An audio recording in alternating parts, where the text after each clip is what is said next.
الحمد لله نحمده ونستعينه ونستغفره ونؤمن به ونتوكل عليه ونعوذ بالله من شرور أنفسنا ومن سيئات أعمالنا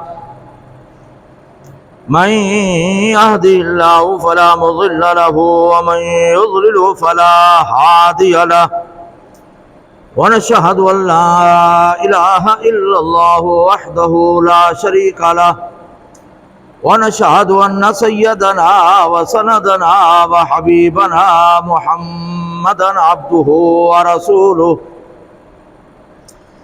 أما بعد فأعوذ بالله من الشيطان الرجيم بسم الله الرحمن الرحيم قل يا أيها الناس إنما أنا لكم نذير مبين فالذين آمنوا وعملوا الصالحات لهم مغفرة ورزق كريم والذين سعوا في آياتنا معاجزين أولئك أصحاب الجحيم وقال الله تبارك وتعالى في المقام الآخر والملك يومئذ لله يحكم بينهم فالذين آمنوا وعملوا الصالحات في جنات النعيم والذين كفروا وكذبوا بآياتنا فأولئك لهم عذاب مهين والذين هاجروا في سبيل الله ثم قتلوا أو ماتوا ليرزقنهم الله رزقا حسنا وإن الله لهو خير الرازقين وقال الله تبارك وتعالى في المقام الآخر ألم تر أن الله أنزل من السماء ماء فتصبح الأرض مخضرة إن الله لطيف خبير له ما في السماوات وما في الأرض وإن الله لهو الغني الحميد صدق الله العظيم اللهم صل على سيدنا مولانا محمد وعلى آل سيدنا ومولانا محمد وبارك وسلم علیہ. دروشی پڑھ لیں. میرے نہایت محترم مکرم دوستوں، بزرگوں، نوجوان ساتھیوں، میں نے آپ کے سامنے 17 پارہ سورۃ حج کی چند آیاتیں تلاوت کی ہیں. انشاءاللہ زندگی رہی تو آئندہ جمعے پہ سورۃ حج ختم ہو جائے گی، 17واں پارہ بھی ختم ہو جائے گا. آگے چلیں گے انشاءاللہ، پھر سورۃ مومنون 18واں پارہ شروع ہوگا. تو آج کی ان آیات کے اندر اللہ رب العزت نے نیک لوگوں کا اور ان کے کامیابی کا ذکر کیا ہے، برے لوگوں کا اور ان کے عذاب کا ذکر کیا ہے، اور خصوصاً شیطان کی دشمنی کا، شیطان کی مکاریوں کا اور شیطان کے دھوکے کا اللہ نے کھل کر یہاں پر بیان کیا ہے کہ شیطان کس طرح جو ہے نا حملہ کرتا ہے، کس پر کرتا ہے، کیسے کرتا ہے. یہ چند چیزیں آئیں گی. پھر نیک اعمال کرنے والوں کے اللہ نے کامیابی کا بات کے اندر بھی ذکر کیا ہے، اور درمیان میں اللہ رب العزت نے اپنے مالک الملک اور قادر مطلق ہونے کا ذکر کیا ہے کہ سب کچھ میں کرنے والا ہوں، میرے بغیر کوئی کچھ نہیں کر سکتا، اور نہ ہی میرا کوئی شریک ہے اور نہ ہی میرا کوئی ہمسر ہے. سب سے پہلے اللہ رب العزت فرمایا یا ایھا الناس. اکثر یا ایھا الناس آ جائے نا تو یہ اہل مکہ کو خطاب ہوتا ہے، اور یہاں یا ایھا الذین آمنوا آ جائے یہ اہل مدینہ کو خطاب ہوتا ہے. یہ قید ہے، اکثر ہی ہے، کلی نہیں. تو یہاں پر اللہ رب العزت نے قل یا ایھا الناس فرمایا انما انا لکم نذیر مبین، بے شک میں تمہارے لیے نذیر بنا کر بھیجا گیا ہوں. نذیر کہتے ہیں برے انجام سے آگاہ کرنا، ناکامی سے آگاہ کرنا، اور نذیر اسے کہتے ہیں جو دلی خیرخواہی اور دلی جذبے کے ساتھ دوسرے کو ناکامی سے، رسوائی سے، بدعمالی سے بچائے، دلی جذبہ ہو۔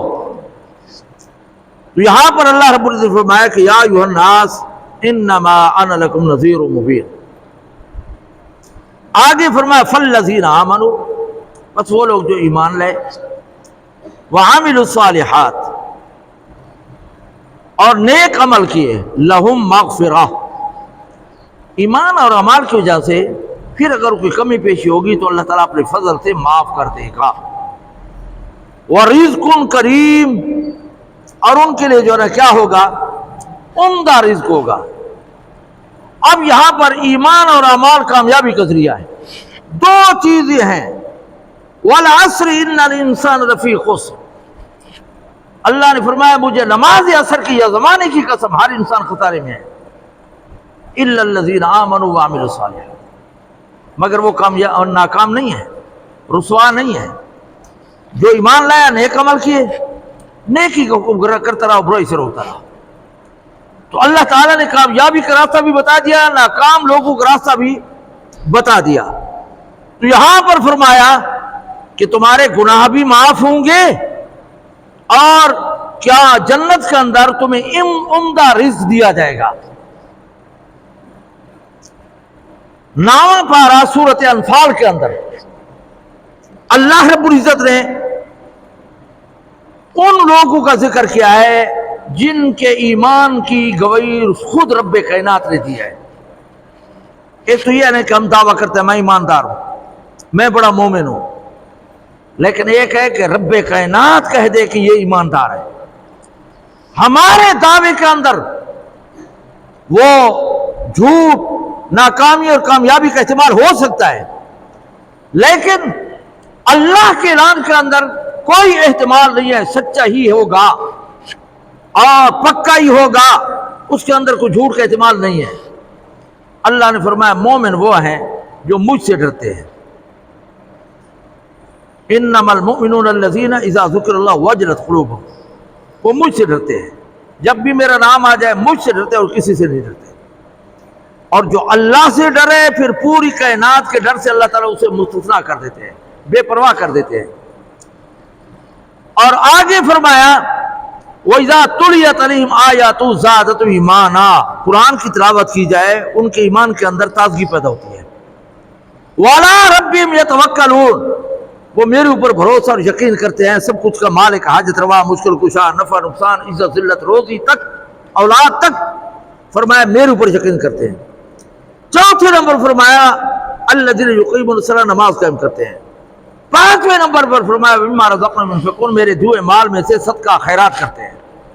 تو آگے اللہ نے کیا فرمایا اولئک المؤمنون حقا، اس کے ایماندار کی اللہ نے فرمایا میں گواہی دیتا ہوں اور میں ان کے ایمان کا اعلان کرتا ہوں۔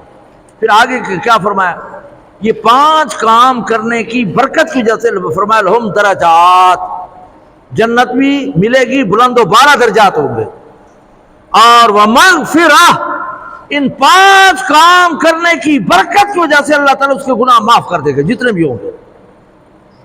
اور تیسرے نمبر پر ورزق کریم، یہاں پر بھی ہے ورزق کریم، عمدہ مہمان نوازی ہوگی عزت و احترام کے ساتھ، وہاں پر بھی رزق کریم، یہاں پر بھی رزق کریم۔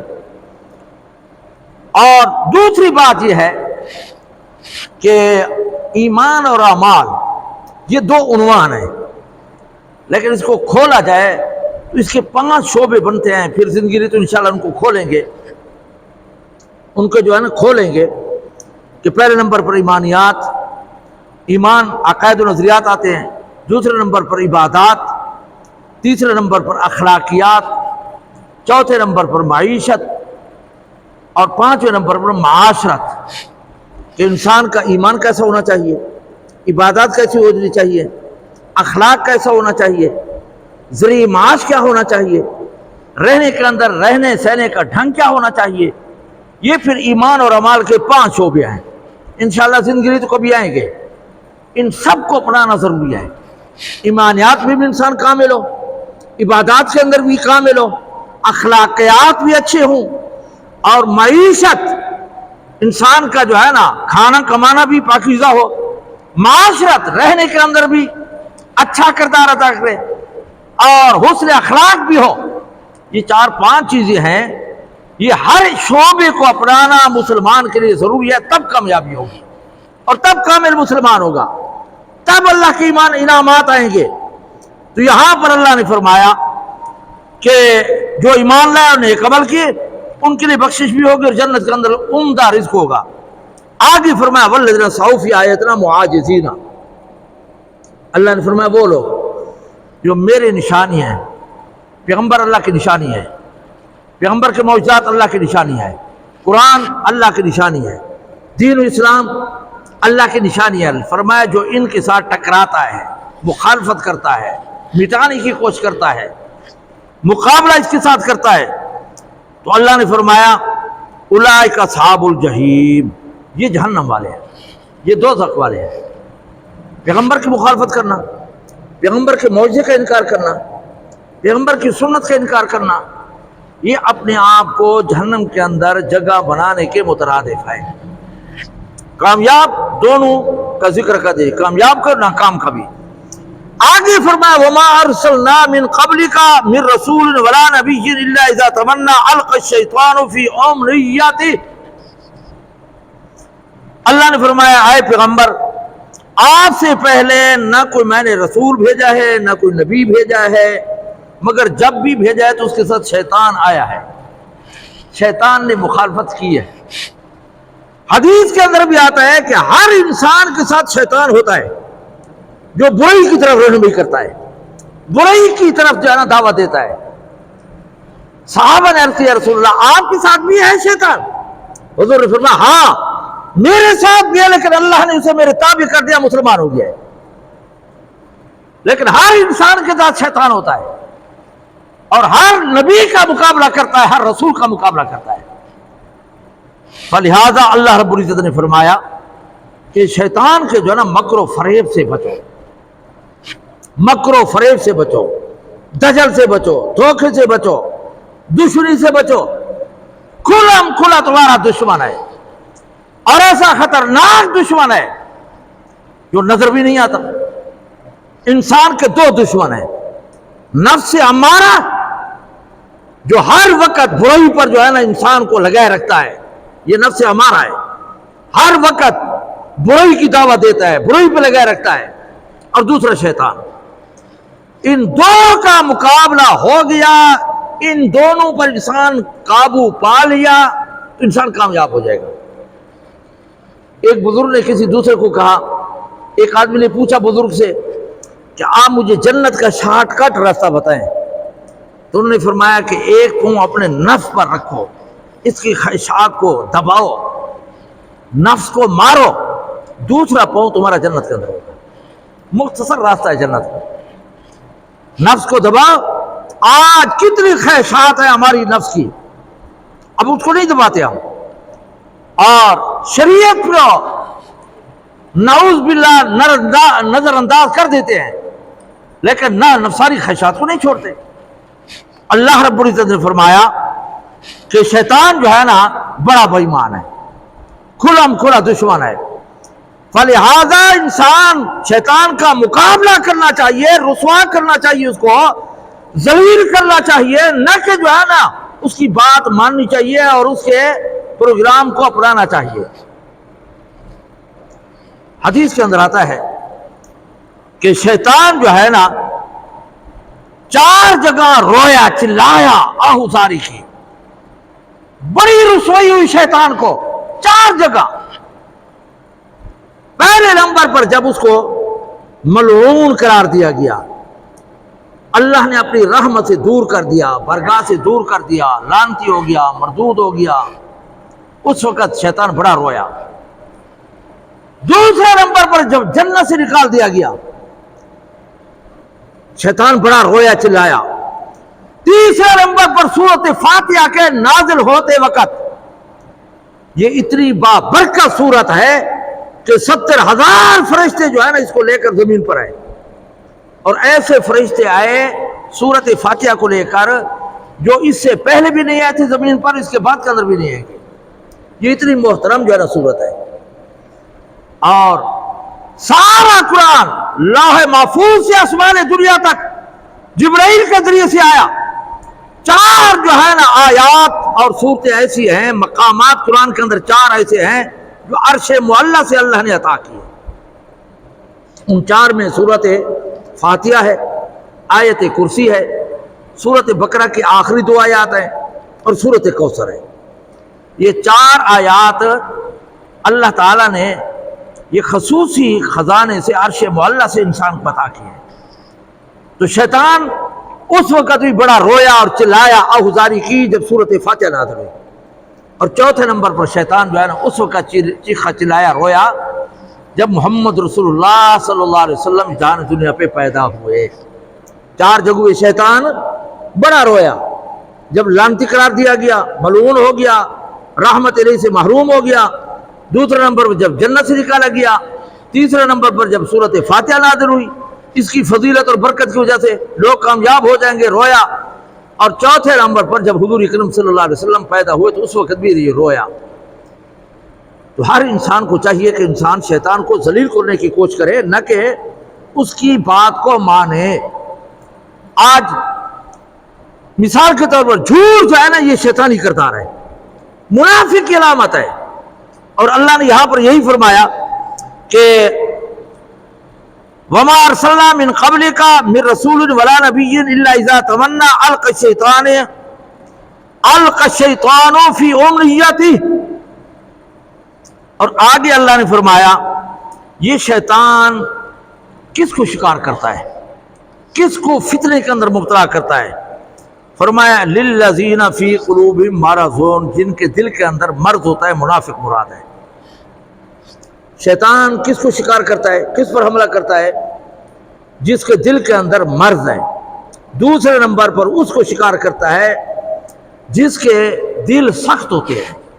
یہ 2 قسم کے لوگ شیطان کے شکار ہو جاتے ہیں۔ منافق کسے کہتے ہیں؟ کہ جو زبان سے بات کہے دل کے اندر وہ نہ ہو، اندر سے کچھ باہر سے کچھ۔ منافق اللہ رب العزت نے ابتدا پہلے پارے کے اندر 5 آیات کامل مسلمانوں کی ذکر کی ہے، ان کی صفتیں ذکر کی ہے، جو بن دیکھے اللہ پر ایمان لائے اور پھر نماز قائم کرتے ہیں، زکوٰۃ دیتے ہیں، اللہ کے نازل شدہ قرآن پر، کتابوں پر ایمان رکھتے ہیں، آخرت پر ایمان رکھتے ہیں۔ اللہ نے فرمایا اولئک الذین اولئک علی ھدی من ربہم واولئک المفلحون، یہ ہدایت پر ہیں اور یہ کامیاب ہیں۔ 5 آیات مسلمانوں کی، 2 آیات کافروں کے متعلق، 17 آیات منافق کے متعلق۔ منافق جو ہے نا یہ انسانوں میں جو ہے نا یہ بدترین گروہ ہے، اور ہے کون؟ حضور نے فرمایا جس کے اندر 4 علامتیں پائی جائیں گی وہ پکا منافق ہوگا۔ فرمایا جب بات کرے گا جھوٹ بولے گا، جب امانت رکھی جائے گی خیانت کرے گا، وعدہ کرے گا وعدہ خلافی کرے گا، جھگڑے کے وقت گالی گلوچ دے گا۔ اور حدیث کے اندر آتا ہے جس مسلمان کے اندر 1 پائی گئی 1 درجے کا منافق، 2 پائی گئی 2 درجے کا منافق، 3 علامات پائی گئی 3 درجے کا منافق، اگر 4 علامات پائی گئی تو یہ پکا منافق ہے۔ ان میں سب سے پہلے یہی آتا ہے کہ جب وعدہ کرتا ہے تو وعدہ خلافی کرتا ہے، جھوٹ بولتا ہے، اور ایسے لوگوں پر شیطان کا حملہ ہوتا ہے۔ شیطان جھوٹ بلواتا ہے، جھوٹ نہیں بولنا چاہیے۔ آج ہمارا پیشہ بن چکا ہے جھوٹ بولنے کا، خاص کر موبائل نے ہمارا بیڑا غرق کر دیا۔ گھر میں بیٹھے ہیں، کوئی موبائل آ جائے تو میں تو گھر میں نہیں، کوئی گھنٹی آ جائے جی میں تو ڈیرے میں نہیں ہوں، میں تو ٹانک ہوں، میں تو بنو ہوں، میں تو بکھر ہوں، یعنی جھوٹ بولتے ہیں۔ حضور اکرم صلی اللہ علیہ وسلم نے فرمایا بخل ایمان جمع ہو سکتے ہیں، بزدلی ایمان جمع ہو سکتے ہیں، جھوٹ ایمان جمع نہیں ہو سکتے۔ اور قرآن مجید کے اندر اللہ نے فرمایا فَاجْتَنِبُوا الرِّجْسَ مِنَ الْأَوْثَانِ وَاجْتَنِبُوا قَوْلَ الزُّورِ، فرمایا بت پرستی کی نجاست سے بھی بچو اور جھوٹ کی نجاست سے بھی بچو۔ صحابہ نے عرض کیا رسول اللہ جھوٹ کو شرک کے ساتھ ملا دیا گیا؟ حضور نے فرمایا کیا یہ کم گناہ ہے؟ لیکن عام طور پر ہماری عادت ہو چکی ہے، ہم جھوٹ بولتے ہیں۔ جھوٹ بولنا شیطانی کردار ہے، اور سچ بولنا اللہ کی رضا کا ذریعہ ہے۔ حضرت لقمان علیہ السلام کا آپ نے بارہا قصہ سنا ہے، بارہا قصہ سنا کہ وہ نبی نہیں تھے، اکثر علماء کے نزدیک ولی تھے، لیکن اللہ کو اتنے پیارے تھے کہ اللہ نے قرآن کے اندر ذکر کر دیا ہے۔ اللہ نے اس کے کردار کو، اس کے بعد نصیحت کو، بیٹے کی نصیحت کو، ہاں اللہ نے قرآن کے اندر ذکر کر دیا ہے۔ جو بیٹے کو نصیحت اور وصیت کر کے گئے تھے، کیوں ذکر کیا؟ یہ بڑے دانا اور عقل مند تھے، اللہ کے بڑے پیارے تھے، اور بڑے واقعات ہیں اس کے دانائی کے۔ تو کسی نے پوچھ لیا کہ اے لقمان، یہ درجہ آپ کو کیسے ملا، یہ دانائی آپ کو کیسے ملی؟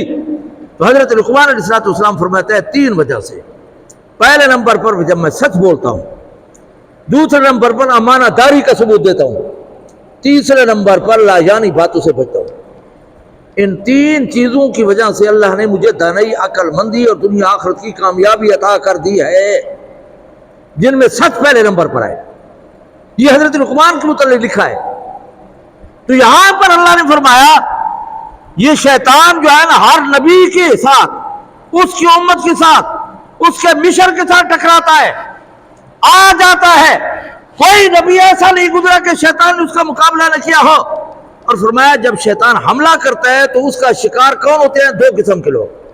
پہلے نمبر پر دل کے مریض منافق، اور دوسرے نمبر پر سخت دل والے، اکھڑ مزاج، بد مزاج، ہاں لڑائی جھگڑا دنگا فساد کرنے والے، ان پر بھی شیطان کا حملہ ہوتا ہے۔ والقاسیۃ قلوبہم، سخت دل لوگ۔ اب یہاں پر منافق بھی آ گئے اور سخت دل بھی آ گیا۔ حضور اکرم صلی اللہ علیہ وسلم اپنے نواسے کو بوسہ دے رہے تھے تو ایک صحابی بیٹھے تھے، اس نے کہا کہ یا رسول اللہ میرے 10 بیٹے ہیں، میں نے تو کبھی بوسہ نہیں دیا۔ حضور نے فرمایا اللہ تعالیٰ جس کا دل سخت کر دے تو میں کیا کر سکتا ہوں۔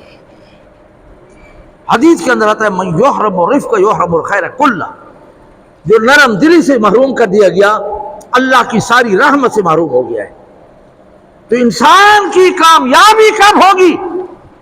جب اللہ کے احکام کے مطابق اور خصوصاً حضور کی سنت کے مطابق زندگی گزارے گا، تب تو ہوگی کیا چیز؟ کامیابی ہوگی۔ اگر سنت کی خلاف ورزی کی تو پھر شیطان کا شکار ہو جائے گا۔ سنت پر عمل کرنا چاہیے، بدعات سے بچنا چاہیے۔ بدعت کسے کہتے ہیں؟ ہر نئی چیز جس کا قرآن و حدیث کے اندر ثبوت نہ ہو اور اس کو دین کا حصہ سمجھ کر نیکی کر کے کیا جائے، اس کا نام ہے بدعت، اس کا نام ہے بدعت۔ اور جو قرآن و حدیث سے ثابت تو قرآن و سنت ہے، وہ تو کامیابی ہے۔ حضور نے فرمایا یہ 2 چیزیں تمہارے اندر چھوڑے جا رہا ہوں، جب تک ان پر عمل کرتے رہو گے گمراہ نہیں ہوگے۔ تو کیا ہے؟ سنت ہدایت ہے، جنت کے اندر لے جائے گی، اور بدعت گمراہی ہے جو جہنم کے اندر لے جائے گی۔ سنت پر عمل کرنا چاہیے۔ امام انبیاء صلی اللہ علیہ وسلم ایک مرتبہ ایک صحابی کو دیکھا، تو اب ہے نا جب اتحیات میں بیٹھو تو اشہدو اللہ، ہاں اس پہ انگلی کھڑی کرو اور الا اللہ پہ گرا دو، اشہدو اللہ الہ الا اللہ، ہاں اتحیات پڑھتے ہیں نا، اشہدو اللہ الہ الا اللہ اشہدو ان محمد عبدہ رسول، تو اشہدو اللہ لا پہ کھڑی کرے اور الہ پہ اس کو گرا دے۔ ایک صحابی تھے، اس نے 2 انگلی کھڑی کر دی، اشارے میں کیا کیا؟ 2 انگلی کھڑے کیے۔ حضور نے فرمایا الواحد الواحد الواحد، سنت 1 انگلی ہے، 2 انگلی نہیں ہے۔ سنت پر عمل کرنا چاہیے۔ فرمایا سنت کتنے ہیں؟ 1 انگلی اٹھانا ہے، 2 نہیں ہے۔ ایک دوسرے صحابی تھے، اس کے پاس ایک آدمی نے چھینک دی۔ اب سنت یہ ہے کہ جو چھینک دے، پہلی بات تو یہ ہے کہ منہ کو بھی چھپائے اور آواز کو پختہ رکھے۔ آج ہم منہ کھول دیتے ہیں اور منہ کو بھی نہیں چھپاتے۔ منہ کو چھپانا چاہیے، کپڑا دینا چاہیے، ہاتھ دینا چاہیے، حتی الامکان کوشش کرے کہ زیادہ آواز نہ نکلے۔ چھینک ہے تو اچھی چیز، ہاں ہے تو جمعی جو ہے نا بری چیز ہے، باسی جسے ہم کہتے ہیں، جمعی جو ہے نا یہ بری ہے، سستی اور منافقت کی علامت ہے۔ کسی نبی کو جمعی نہیں آئی۔ چھینک آ جائے تو آواز پست رکھی جائے۔ اب ایک صحابی نے جو ہے نا چھینک دی اور کیا کہا؟ الحمدللہ والسلام علی رسول اللہ۔ اب الحمدللہ کہنا تو سنت ہے، حدیث کے اندر آتا ہے جو چھینک دے وہ الحمدللہ کہے، جو سننے والا ہے یرحمک اللہ کہے، اور پھر کہنے والا وہ یہدیکم اللہ کہے۔ یہ سنت ہے، اس پر بھی عمل ہونا چاہیے۔ ہر موڑ پر اللہ تعالیٰ نیکی عطا کرتا ہے اگر سنت کے مطابق زندگی گزاری جائے تو، اور اس کو معمولی بھی نہ سمجھو۔ امام ابو داؤد گزرے ہیں، 5 لاکھ حدیثیں یاد تھی اس کو۔ دریا کے کنارے پر چکر لگا رہے تھے تو ایک گہرے پانی میں، ایک سمندر میں ایک جہاز کشتی کھڑی تھی، وہاں اس کشتی پہ ایک آدمی نے چھینک دے دی اور الحمدللہ کہا۔ اس نے سن لیا تو اس نے کہا کہ ہاں اس سنت کو عمل کرنا چاہیے، زندہ کرنا چاہیے۔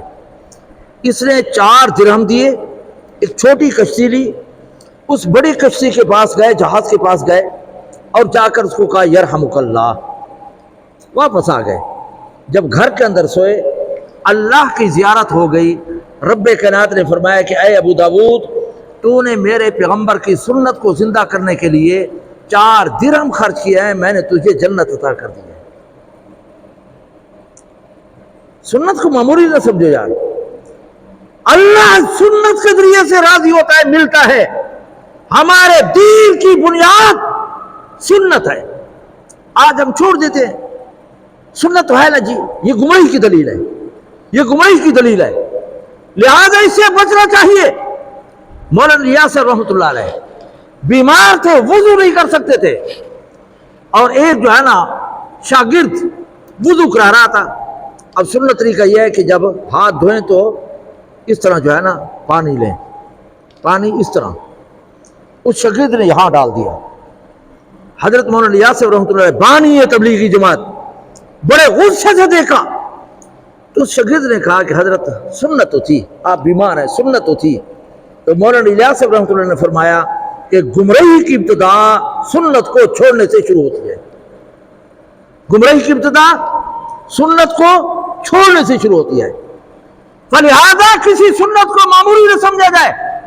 5 لاکھ حدیثیں یاد کرنے والا محدث، اس کو حدیثیں پڑھنے پڑھانے پر خوشخبری نہیں ملی، عبادت پر نہیں ملی، بلکہ ایک سنت پر عمل کرنے کی وجہ سے اللہ نے اس کو بخشش کا اعلان کرا دیا اللہ نے۔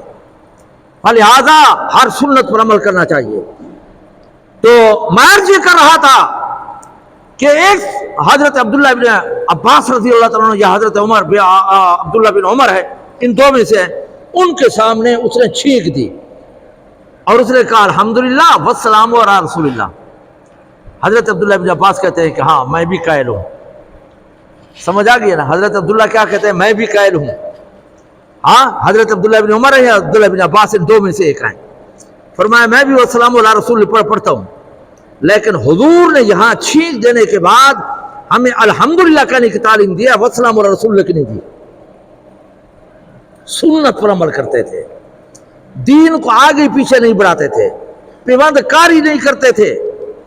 آج ہم کیا کہتے ہیں کہ جی قرآن و حدیث کے اندر نہیں ہے تو حرج کیا ہے؟ حرج کیا ہے؟ بہت بڑا حرج ہے کہ حضور نے نہیں کی، حضور نے حکم نہیں دیا اور ہم جو ہے نا اس کو کرتے ہیں۔ ایک اور صحابی تھے، وہ جو ہے نا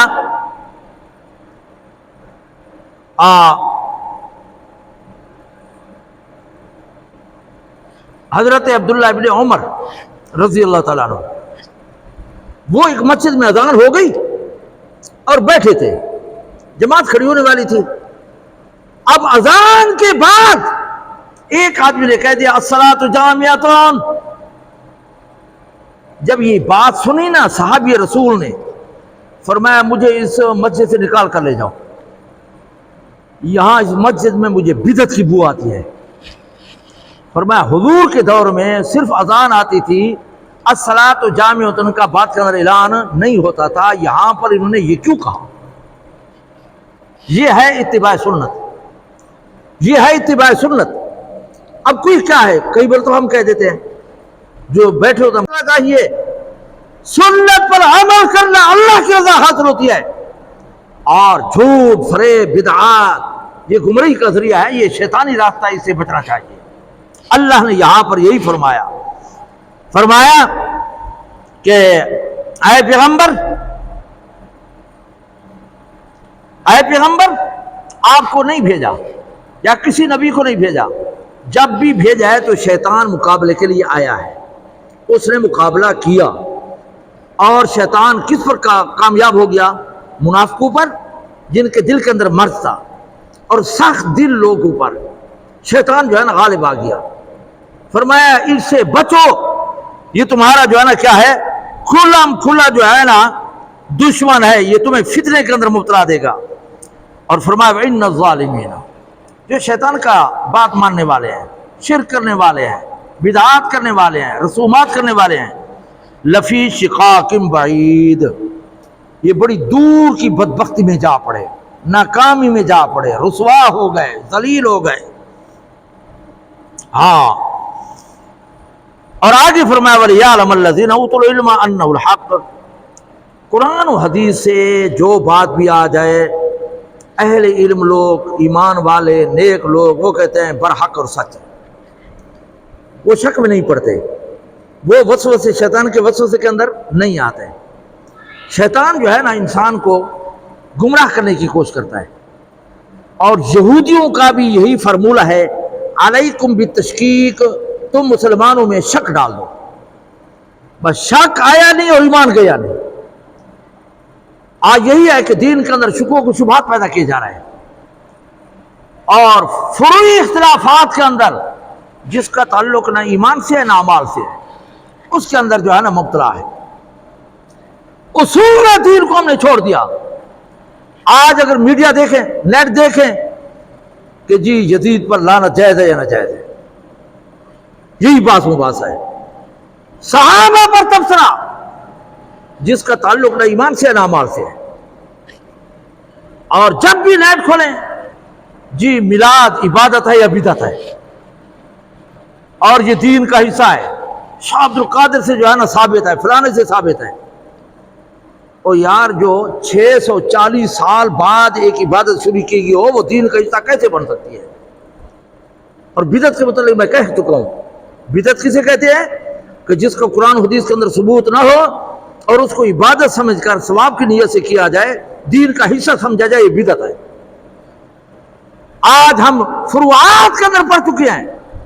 یہودیوں پر سوال آیا تھا تو آپس میں فروعی مسئلے میں لڑ رہے تھے کہ مرغی پہلے پیدا ہوئے یا انڈا پہلے پیدا ہوا، اسی پہ مارے گئے، دشمنوں نے آ کر حملہ کیا، نیست و نابود کر دیا۔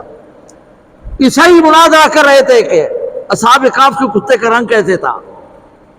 ہاں، مسلمانوں پر سوال کیسے آیا کہ ابو بکر افضل ہیں یا جبرائیل افضل ہیں؟ اب ان چیزوں کا تعلق نہ ایمان سے ہے نہ عقائد سے ہے، ایمان اور اعمال سے نہیں ہے۔ قیامت کے دن نہیں پوچھا جائے گا کہ آپ نے میلاد منایا تھا یا نہیں، آپ نے جو ہے نا کیا یزید پر لعنت کی تھی یا نہیں، یہ نہیں پوچھا جائے گا، بلکہ پوچھا جائے گا کہ آپ نے زندگی کیسے گزاری، جوانی کیسے گزاری، مال کیسے کمایا، خرچ کہاں کیا ہے، علم دین کتنا پڑھ کر آئے ہو، کتنا عمل کر کے آئے ہو، یہ پوچھا جائے گا۔ آج ہم نے جشن منایا ہے، مشن نہیں منایا۔ پیغمبر کا مشن اپنانا چاہیے، جشن سے بچنا چاہیے۔ بڑے بڑے دعوے کہ حرمت رسول پر جان بھی قربان ہے، لیکن داڑھی رکھنے کے لیے تیار نہیں۔ ہاں، رسول کی سنت قابل قبول نہیں، نعوذ باللہ۔ حرمت رسول پہ جان بھی قربان ہے، نماز قبول نہیں، شریعت پر عمل کرنا نہیں، تو ان جھوٹے دعوے سے جو ہے نا نجات نہیں ہوگی۔ صحابہ نے کوئی میلاد نہیں منایا تھا، جھنڈیاں نہیں لگئی تھی، کوئی مجلس حمد و نعت کی منعقد نہیں کیے تھے، بلکہ صحابہ کہتے ہیں ہم 10 آیات قرآن کی نہیں پڑھتے تھے، پہلے عمل کرتے تھے، عمل کر کے گئے۔ اس لیے اللہ نے رضی اللہ عنہ ورضوانہ کا اعلان کر دیا۔ تو ہمیں صحابہ کا مشن بنانا چاہیے۔ تمہار ذکر رہا تھا یہاں پر کہ اللہ رب العزت نے فرمایا کہ جو اہل علم ہے وہ تو جو ہے نا تصدیق کرتے ہیں کہ اللہ نے جو فرمایا سچ کیا ہے، حضور اکرم صلی اللہ علیہ وسلم جب معراج پہ گئے واپس آ گئے، قریش مکہ کو کہا کہ رات کے تھوڑے حصے میں بیت المقدس کیا، انبیاء کی جماعت کرائی، پھر اس کے بعد جو ہے نا میں 7 آسمانوں پہ گیا، اللہ سے ملاقات ہوئی، عرش مولا سے ہو کر آ گیا ہوں۔ تو انہوں نے کہا یہ نہیں ہو سکتا، اور بھاگتے ہوئے ابو بکر کے پاس آئے کہ آپ کا ساتھی یہ کہتا ہے۔ تو ابو بکر نے بغیر کسی سوچے سمجھے کہا اگر میرا یہ نبی کہتا ہے تو سچ کہتا ہے، یہ ہے تصدیق، یہ ہے تصدیق، کوئی شک و شبہ کے اندر نہیں پڑے۔ آج ہم شک کے اندر پڑ جاتے ہیں، اور یہی فارمولہ مرزائیوں بےایمانوں کا ہے۔ وہ مناظرہ کرتے ہیں، جب لاجواب ہو جاتے ہیں نا تو آخر میں کہتے ہیں کہ ہمارے بارے میں آپ نے استخارہ کر لینا کہ ہم سچے ہیں یا نہیں ہیں۔ علماء نے لکھا ہے کوئی یہ کہہ دے کہ میں استخارہ کروں گا یہ کافر ہو گیا ہے۔ استخارہ وہاں کیا جاتا ہے جہاں پر ہونے نہ ہونے کے 2 احتمال ہو، شادی کروں یا نہ کروں، کاروبار کروں یا نہ کروں، جہاں شک ہو۔ تو آخر میں بے ایمان یہی کہتے ہیں کہ یا ٹھیک ہے تم نہیں مانتے لیکن ہمارے معاملے میں تم استخارہ کر لینا کہ ہم حق پر ہیں یا نہیں ہیں۔ اگر کوئی کہہ دے کہ میں استخارہ کروں گا یہ کافر ہو گیا ہے۔ اور یہی فرمولہ ہے یہودیوں کا کہ مسلمانوں میں شک ڈالو، اور آج یہی کردار مرزا جہلوی، جاوید غامدی، شر سید، اس قسم کے لوگ، عبداللہ چکرالوی اور پرویز، یہ سارے کے سارے یہی کردار ادا کر کے گئے ہیں۔ یہ اپنے عنوان سے یہ منکر حدیث ہے، لوگ بڑے شوق سے سنتے ہیں۔ اب اس بدقسمت اور بد مذہب آدمی کا آج دن تک پتہ نہیں چلا پتہ نہیں کون سا عقیدہ رکھتا ہے۔ کبھی قرآن کے اندر شک، کبھی قرآن پر اعتراض، کبھی حدیث پر اعتراض، کبھی بزرگان دین کا جو ہے نا مذاق۔ کتنے سال ہو گئے بک بک کر رہا ہے، اسے پوچھا جائے کہ تم نے کون سی دین کی خدمت کی ہے؟ تم عرض یہ کر رہا تھا کہ انسان کو ایمان اور عمال کے اندر پختگی ہونی چاہیے۔ ڈھیلا ڈھالا ایمان جب ہوگا تو پھر شیطان کا حملہ ہو جاتا ہے۔ اللہ نے فرمایا شیطان اس پر حملہ کرتا ہے جس کا ایمان کمزور ہو، جو منافق ہو، جو سخت دل ہو، دین سے دور ہو۔ بکری جب ریوڑ سے علیحدہ ہو جاتا ہے تو بھیڑے لے جاتا ہے، اور جب ریوڑ میں لے تو پھر محفوظ رہتی ہے۔ فلہذا انسان کو قرآن و حدیث اور اہل سنت والجماعت کے دائرے کے اندر رہنے چاہیے، نیک لوگوں سے تعلق ہو، بزرگوں سے تعلق ہو، اور یہ جو کیا ہوتا ہے کامیابی کا ذریعہ بنتا ہے۔ نجم الدین کبرا ایک بہت بڑے بزرگ گزرے ہیں، بڑے اللہ والے تھے، ان کا مرید تھا قطب الدین رازی، بڑے فلاسفر، بڑے عالم، بڑے جو ہے نا علم کے رشد و ہدایت کے جو ہے نا مینار کا دعویٰ کرتے تھے۔ وہ مرید ہو گئے اور بیمار ہوئے، جب فوت ہونے لگے تو شیطان آ گیا۔ قطب الدین رازی سے پوچھتا ہے تم نے خدا کو کس دلیل پہ مانا ہے؟ انہوں نے ایک دلیل دی، شیطان نے توڑ دی، دوسری دی، توڑ دی، 100 دلیلیں دی، شیطان نے توڑ دی۔ اسی دوران اللہ نے اس کی حالت کو اس کے پیر و مرشد پر جو ہے نا واضح کر دیا۔ نجم الدین کبرا رحمۃ اللہ علیہ، اس پر جو ہے نا کشف ہو گیا، اس کی حالت جو ہے نا سامنے آ گئی۔ تو لوٹا پانی کا لیا ہوا تھا، زور سے زمین پہ مارا اور کہا کہ اے قطب الدین رازی، شیطان کو یہ کیوں نہیں کہتا کہ میں نے رب کو بغیر دلیل کے مانا ہے؟ بس یہی بات کہی اور فوت ہو گئے۔ شیطان جو ہے نا مرد دم تک جو ہے نا حملے کرتا رہتا ہے۔ ایک بزرگ تھے، اس کو جو ہے نا کلمے کی تلقین کی گئی، لا الہ الا اللہ، لا الہ الا اللہ، لا الہ الا اللہ۔ آج بھی مسئلہ یہی ہے کہ اگر کوئی مرنے کے قریب ہو نا تو زور سے اس پر پڑھا کرو لا الہ الا اللہ، لا الہ الا اللہ، پھر کبھی کبھار محمد رسول اللہ، اس کو نہ کہو، کیونکہ اس پر سختی کا وقت ہوتا ہے۔ یہ ہماری بے وقوفی ہوتے ہیں کہ وہ مر رہا ہوتا ہے، ہم کہتے ہیں اے ایکو آئے، ایکو پہچانی، اے کتنے ہیں، بیہودہ قسم کے سوال کرتے ہیں اس وقت۔ جو مرنے کے قریب ہو اس پر کلمے کی تلقین کی جائے، اگر یاد آ جائے گا تو پڑھ لے گا، اگر نہیں تو کلمہ سنتے ہو تو مرے گا نا۔ اور دعا بھی کیا کرو کہ یا اللہ خاتمہ ایمان پہ فرما، خاتمہ ہاں یہ بڑی کامیابی ہے. من قال لا الہ الا اللہ دخل الجنہ. اور یہ کلمے کا دار و مدار یہ اعمال پر ہوتا ہے، اعمال پر. ایک تولیہ فروش تھا، اب وہ بیمار ہوا، گھر والوں کا مرنے والا انہوں نے کلمے کی تلقین کر لی. وہ کلمہ پڑھنے کی کوشش کرتا تھا لیکن پڑھ نہیں سکتا. بات کا ٹھیک ہو گیا. گھر والوں نے پوچھا کہ ہم تو سمجھنے والے تھے آپ فوت ہونے والے ہیں، آپ کو کلمے کی تلقین کرنے لگے اور آپ بھی پڑھنے کی کوشش کرتے تھے لیکن پڑھ نہیں سکتے تھے، کیا وجہ تھی؟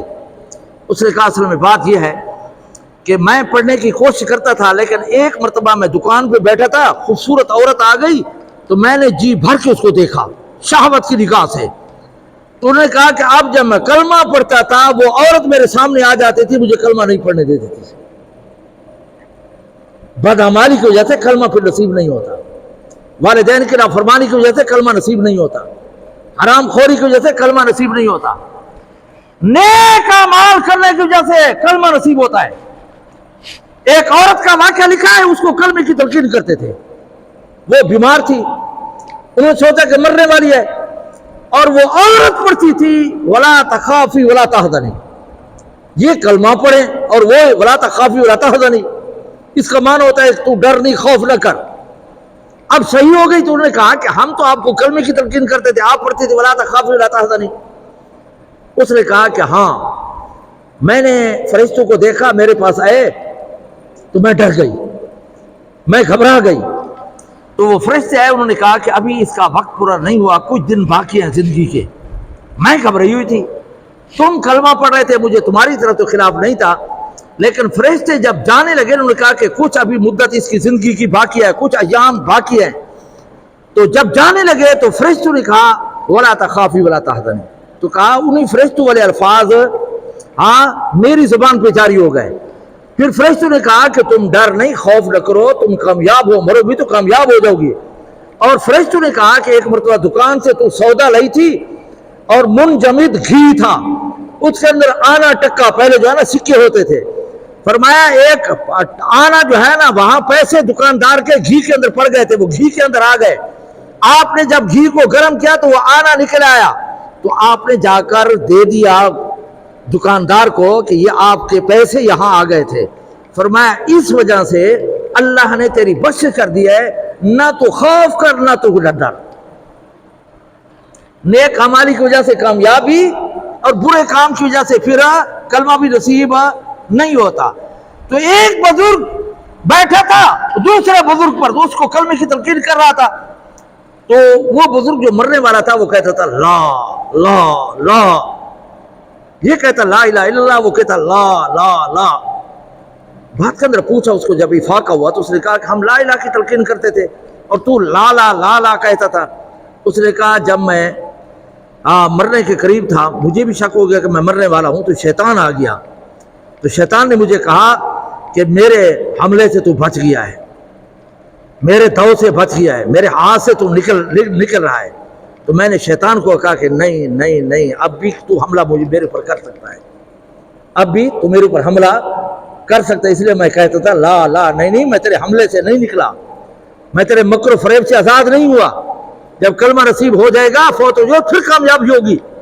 تو عرض کرنے کا مقصد یہ ہے کہ یہاں پر جو ہے نا کیا کرنا چاہیے، جو بھی دین کی بات آ جائے چاہے سمجھ میں آئے یا نہ آئے، انسان کو جو ہے نا کیا کرنا چاہیے، مان لینا چاہیے اور عمل کرنا چاہیے. وَإِنَّ اللَّهَ لَهَادِ الَّذِينَ آمَنُوا إِلَىٰ صِرَاطٍ مُسْتَقِيمٍ. جو ایمان لاتے ہیں پھر اللہ تعالیٰ اس کو سیدھے راستے کی ہدایت کرتا ہے، صراط مستقیم چلنے کی توفیق دیتا ہے. اور فرمایا شیطان ہمیشہ شک میں رہتا ہے، کافر لوگ شک میں رہتے ہیں. لا يزال الذين كفروا في مرية منه، کافر لوگ ہمیشہ شک میں رہتے ہیں. حتى يأتيهم الساعة بغتة، یہاں تک کہ ان پر اچانک موت آ جاتی ہے اور مر جاتے ہیں. وَلَهُمْ عَذَابٌ عَقِيمٌ، ہمیشہ کے لیے پھر ان پر عذاب جو ہے نا مسلط کر دیا جاتا ہے. توبہ کی توفیق نہیں ہوتی.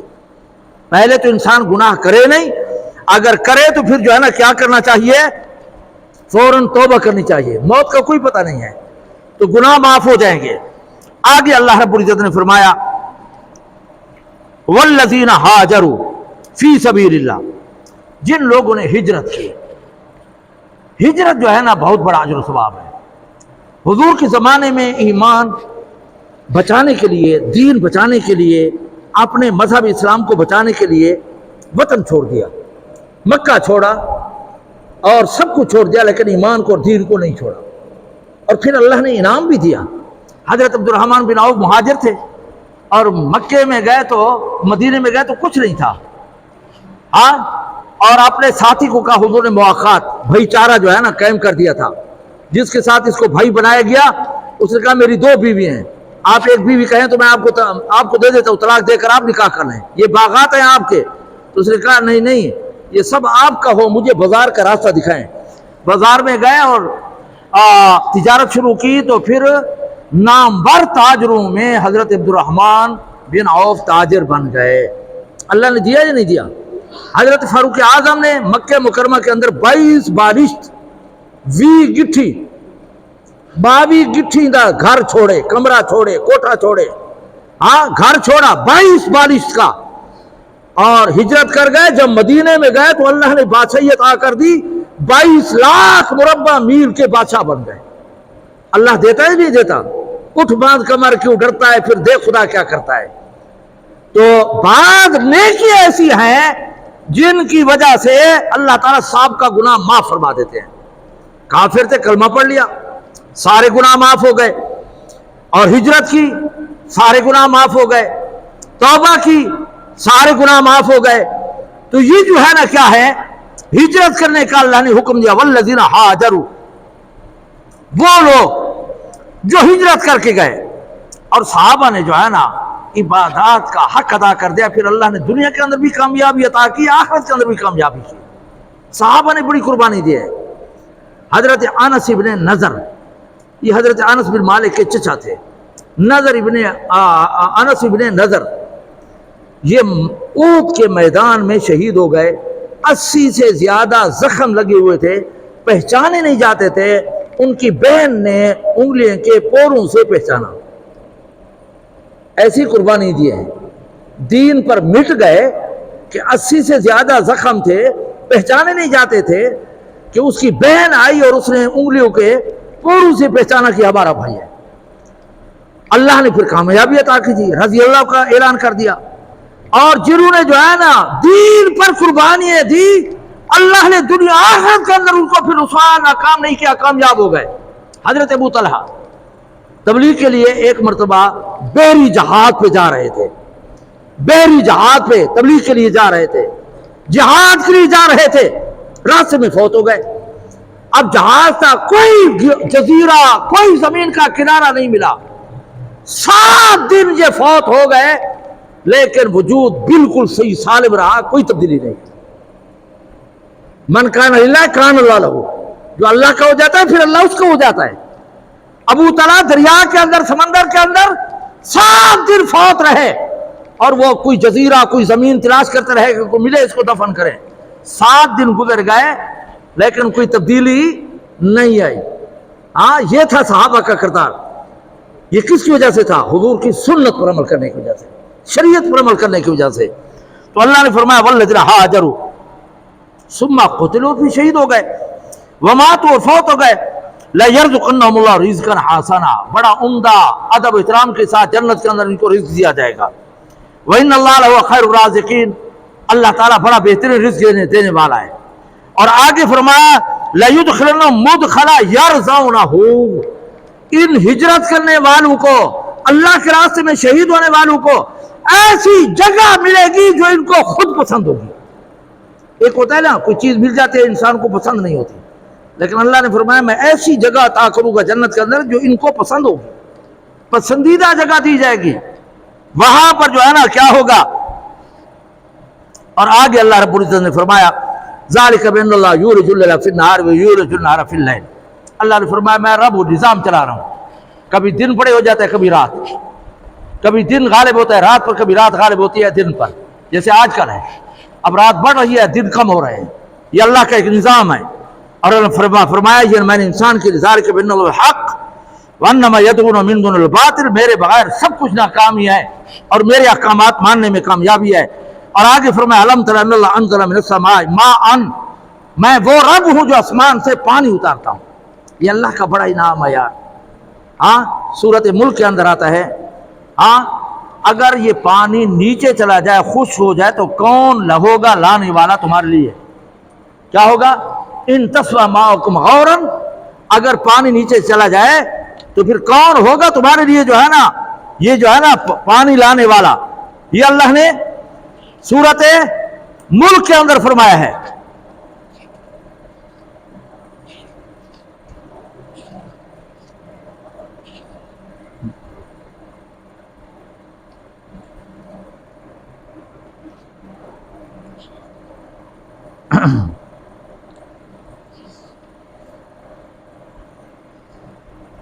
یہ فرمایا قل ارأیتم ان اصبح ماؤکم، تم کیا دیکھتے ہو کہ اگر ماؤکم غورا، پانی تمہارا نیچے سے چلا جائے خشک ہو جائے، فمن یأتیکم بماء معین، پھر کون سی ذات ہوگی جو تمہارے لیے پانی لائے؟ اب تم بور کرتے ہیں نا 60-70 فٹ میں پانی بڑی آسانی کے ساتھ مل جاتا ہے، لیکن اللہ نے فرمایا قل ارأیتم، کیا تم دیکھتے نہیں ہو کہ ان اصبح ماؤکم، اگر تمہارا پانی غورا خشک ہو جائے نیچے چلا جائے تو فمن یأتیکم بماء معین، پھر کون ہوگا جو تمہارے لیے پانی لائے؟ یہ اللہ کی نعمت ہے. اسی کو اللہ نے یہاں پر ذکر کیا ہے کہ الم تر ان اللہ انزل من السماء ماء، اللہ نے آسمان سے تمہارے لیے پانی اتارا، فتصبح الارض مخضرا، اور زمین کو سرسبز کر دیا، زمین کو سرسبز کر دی. یہ اللہ کا انعام ہے. اور جتنی چیزیں کیا تھی وہ جو ہے نا ضرورت زیادہ تھی اللہ نے عام اور مفت کر دی ہے. ہوا کی ضرورت زیادہ ہے یا نہیں؟ مفت ہے یا خریدنی پڑتی ہے؟ یہ آکسیجن جو ہے انسان کے لیے کتنی مرتبہ سانس لیتا ہے، اللہ نے مفت کر دیا ہے. روشنی یہ اللہ کی نعمت ہے یا نہیں ہے؟ اللہ نے مفت کر دی ہے. دن رات سونا یہ مفت ہے یا نہیں؟ اسی طریقے سے پانی بھی اہم ضرورت ہے انسان کی، پوری کائنات کی زندگی کا ذریعہ ہے، اللہ نے عام کر دیا ہے. اور ضرورت کے مطابق کیا کرتا ہے؟ اتارتا ہے. فرمایا جب بارش آتی ہے نا تو ہر قطرے کے ساتھ فرشتہ آتا ہے. اب یہاں دیکھا جب بادل پھٹا بھیا تو پانی ہے تو کیا حال ہوا؟ آپ مجھ سے زیادہ جانتے ہیں. یہ اللہ کا کرم ہے کہ ضرورت کے تحت جو ہے نا پانی برساتا ہے، اور اس نعمت کو کبھی جو ہے نا روکا نہیں، اس کو روکا نہیں ہے. اسی کا ذکر کیا یہاں پر. اور اللہ نے فرمایا ذالک بان اللہ والحق، فرمایا جو میری طرف سے ہے وہ حق اور سچ ہے، وانما یدعون من دون اللہ هو الباطل، میرے بغیر جو مشکل کشا حاجت روائیں سارے جو ہے نا وہ باطل ہیں، حرام ہیں، ناجائز ہیں، ان کو نہیں اپنانا چاہیے. علماء نے لکھا ہے کہ مکہ کے اندر سب سے پہلے بت پرستی کا جو بانی تھا وہ عمرو بن لوئی تھا، قبیلہ خزاع کا. یہ 300 سال مکے پہ مسلط رہا. یہ بدبخت چور تھا، یہ لکڑی کے ساتھ جو ہے نا کنڈی باندھتا تھا. حاجی کوئی یہاں جو ہے نا کندھے پر کوئی چیز جو ہے رکھے ہوتے تو کنڈی کے ذریعے سے جو ہے نا یہ اٹھا لیتا اور چوری کرتا. اور بحیرہ بت کو سب سے پہلے کوفہ سے مکے کے اندر لانے والا یہ تھا. حضور اکرم صلی اللہ علیہ وسلم نے فرمایا میں نے اس کو خواب کے اندر دیکھا ہے کہ جہنم کے اندر اس کی آنتڑیں پیچھے نکلی ہوئی تھی اور ان کے ارد گرد جو ہے نا یہ جو ہے نا چکر لگا رہا تھا، یہ چکر لگا رہا تھا. بھائی مان سمجھ آ گئی یا نہیں آئی؟ تو جو برا کام کرتا ہے اس کا انجام یہ ہوتا ہے. خانے کعبے پر تسلط رکھا اس نے، چوری کرتا تھا، بت پرستی کا، اور یہ مزاروں پر جانور چھوڑنے کا بانی یہی تھا. یہ سائمہ وسیلہ ہاں یہ سارے جو ہے نا جو جانور جو بتوں کے نام پر چھوڑے جاتے تھے اس کا بانی بھی یہی تھا. تو حضور نے اس کو ذلیل دیکھا کہ اس کی آنکھیں جو ہے نا پیچھے نکلی ہوئی تھی اور اس کے ارد گرد طواف کر رہا تھا، چکر لگا رہا تھا. یہ برا کام کرتا ہے اللہ تعالیٰ اس طرح ذلیل کرتا ہے. اس لیے جو ہے نا انسان کو چاہیے کہ اللہ کا دروازہ نہ چھوڑے، خصوصاً اگر کوئی گناہ ہو جائے نا تو توبہ استغفار کرے، اس پر فخر نہ کرے. حدیث کے اندر آتا ہے ہر آدمی کی بخشش ہوگی لیکن مجاہر کی بخشش نہیں ہوگی. ہر آدمی کی بخشش ہوگی لیکن مجاہر کی نہیں ہوگی. صحابہ نے عرض کیا رسول اللہ مجاہر کون ہے؟ فرمایا جو رات کو گناہ کرے اور صبح کو لوگوں کو بتائے اور فخر کرے. فرمایا جو رات کو گناہ کرے اور صبح کو جو ہے نا اس کا لوگوں کو بتائے اور اظہار کرے، یہ مجاہر ہے۔ فرمایا ہر آدمی کی بخشش ہوگی، اس بدبخت کی نہیں ہوگی۔ آج یہ گناہ کے اندر مبتلا ہے، پھر دوسرا جو ہے نا فخر کرتے ہیں ساتھیوں کیا، فلانی لڑکی سے میرے تعلقات ہیں، لڑکے کے ساتھ تعلقات ہیں، میں نے ایسے چوری کیا ہے، میں نے ایسا کیا ہے۔ خدا کا خوف کرنا چاہیے، ایسا نہیں کرنا چاہیے۔ گناہ نہ کرے، اگر کرے تو فوراً توبہ کرے۔ اللہ تعالیٰ میں بقیہ زندگی اپنے سابقہ گناہوں پر توبہ کرنے کی توفیق عطا فرمائے، اور اللہ تعالیٰ اپنی مرضیات کے مطابق زندگی گزارنے کی توفیق عطا فرمائے۔ میں اسی پر اکتفا کرتا ہوں۔ اس کے ساتھ ساتھ جیسا کہ آپ کو معلوم ہے کہ مجلس فقہ کے زیر اہتمام 3 مسئلے بیان کیے جاتے ہیں، بڑا فائدہ ہوتا ہے۔ اگرچہ اس کی بڑی حوصلہ افزائی ہوتی ہے، 12,000 18,000 25,000 پہ یہ کہتے ہیں کہ ایک جو ہے نا کلپ چلا جاتا ہے، لیکن میں اس پہ خوش نہیں ہوتا۔ اگر دیکھنے والے حضرات ہیں تو آپ سے درخواست ہے کہ وہ جو ہے نا پوری تقریر سنا کریں۔ یہ میرا کمال نہیں ہے، قرآن و حدیث کی برکت ہے، انشاءاللہ فائدہ ہوگا۔ پورا بیان سنا کریں، اگر کوئی ناغہ ہو جائے تو پورا بیان سنا کریں، پھر بات سمجھ میں آتی ہے۔ تو بہرحال یہ بھی فائدے سے خالی نہیں ہے، اللہ کی فضل سے۔ مجھے یہ لوگ بتاتے ہیں کہ 7 ممالک والے دیکھ رہے ہوتے ہیں، یہ آپ کے جمعے کو، یہ قرآن و حدیث کی برکت ہے۔ تو میرا کوئی کمال نہیں ہے، یہ تو قرآن و حدیث کی برکت ہے، اور دین میں بڑی برکت ہے، تو لوگوں کو فائدہ ہوتا ہے۔ کئی اس پچھلے ہفتے لاہور سے، چکوال سے، پنڈی سے، کراچی سے مجھے فون آئی کہ یار یا تو ہماری جو ہے نا یہ میڈیا اور یہ نیٹ فرقہ وریت پہ ہے کہ میلاد جائز ہے یا ناجائز ہے، یا جو ہے نا یزید پر لعنت بھیجنا جائز ہے یا ناجائز ہے، بس اس پہ لگا ہوا ہے، فرقہ وریت ہے، باقی کچھ نہیں ہے۔ انہوں نے کہا کہ تم روزمرہ کے جو مسائل بتاتے ہو نا ہمیں بڑا فائدہ ہوتا ہے۔ تو آج کے جو ہے نا مجلس فقہ کے زیر اہتمام جو ہم نے ایک سلسلہ شروع کیا ہوا ہے، پہلا مسئلہ یہ ہے کہ بچے کے کان میں فوراً اذان دی جائے اور صبح والی اذان دی جائے۔ بچہ جب پیدا ہو جائے تو اس کے کان میں اذان دی جائے، اذان دینے والا کانوں میں ہاتھ ڈالے جیسے اذان دی جاتی ہے، قبلہ رخ ہو، اور بچے کا سر اپنی طرف کرے، پاؤں قبلے کی طرف ہو اگر ہو سکے تو۔ دائیں کان میں اذان دے، اور کون سی اذان دے؟ صبح والی۔ کون سی اذان دے؟ الصلاۃ خیر من النوم۔ اور دوسرے کان میں تکبیر کہے، قد قامت الصلاۃ، یہ پورا کہے۔ اور اگر لڑکے کو غسل نہیں دیا گیا کسی وجہ سے، ہوتا ہے نا کوئی عارضہ ہوتا ہے یا ڈاکٹر منع کر دیتا ہے کہ غسل نہ دو، تو پھر بھی اس کے کان میں اذان دینا جائز ہے، پھر بھی اس کے کان میں اذان دینا جائز ہے۔ بات سمجھ گئے یا نہیں؟ نیک آدمی سے اذان دلایا کرو، یہ پہلا مسئلہ ہے۔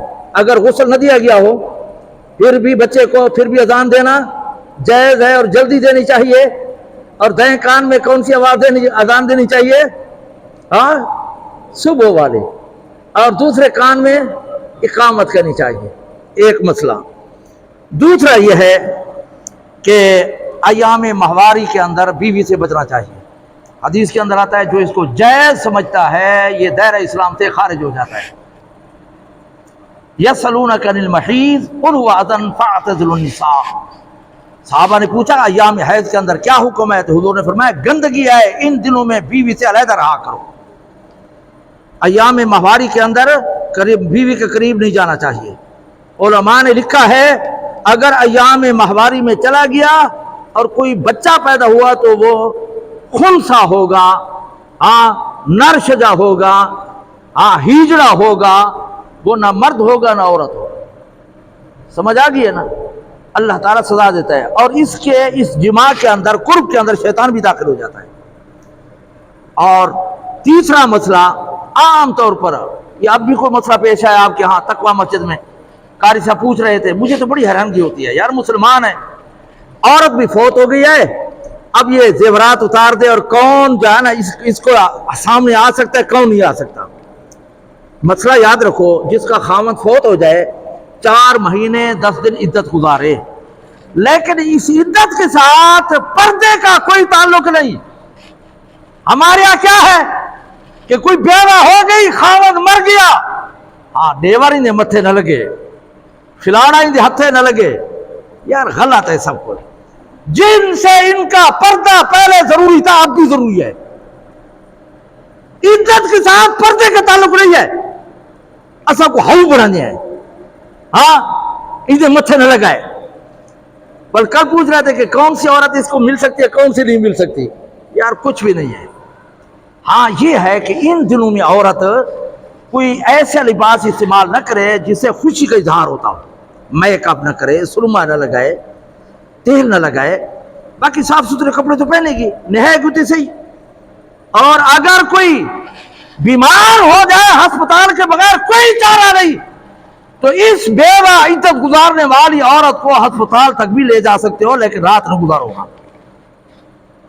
اس کے خامد کا کوئی پینشن کا مسئلہ ہے، پھر بھی اس کو مجبوری کے تحت وہاں لے جا سکتے ہو، پھر واپس آ جائے.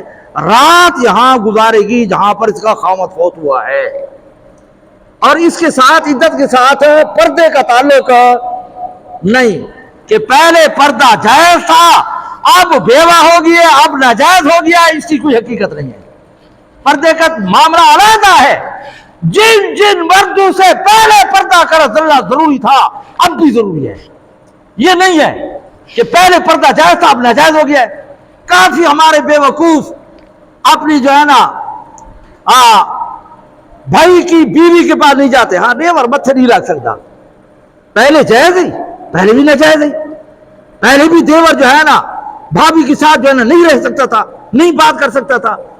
تو بتانے کا مقصد یہ ہے کہ بعض لوگ اس کے ساتھ پردے کو جوڑ دیتے ہیں، اس کی کوئی حقیقت نہیں ہے. اور ایک مسئلہ غالباً 85,000 آدھے پہ آوے نا، وہ جو ہے نا پھر دہرا دیتا ہوں. عقیقہ اور ختنہ. عقیقے پر جو ہے نا ضرور کرنا چاہیے. کوئی لڑکا ہے صاحب نصاب ہے تو 2 بکرے ذبح کرے.